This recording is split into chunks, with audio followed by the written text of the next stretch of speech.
रवींद्र धंगेकर हे कोणाचे हस्तक आहे हे काही काळात समजेलच, असा थेट आरोप दरेकरांनी केलाय। शिंदे जे सांगतायत ते धंगेकरांनी ऐकावं असं देखील दरेकर म्हणाले। मोहोळांकडे धंगेकरांबाबत माहिती आल्याचं देखील त्यांनी स्पष्ट केलंय। लवकरच आम्ही धंगेकरांबद्दल खुलासा करू असं देखील दरेकरांनी स्पष्ट केलंय। नाही, एक घटक पक्षाचे नेते म्हणून माननीय शिंदे साहेबांची भूमिका अत्यंत योग्य आहे, त्याचा आदर मला वाटतं धंगेकरांनी करावा।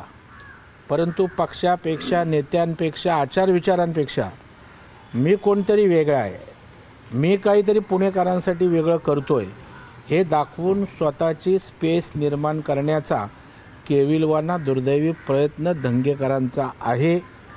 त्याने आत्ता आपल्याला कळेल ते शिंदे साहेबांचा आदेश मानतात की मानत नाहीत, यावरून ते पक्षाला, नेत्याला त्या ठिकाणी मानतात, आदर करतात की त्यापेक्षा स्वतःचं मोठेपण आणि स्वतःला प्रसिद्धीचं वलय मिळवण्यासाठी कुणालाच मोजत नाहीत, हे स्पष्ट होईल।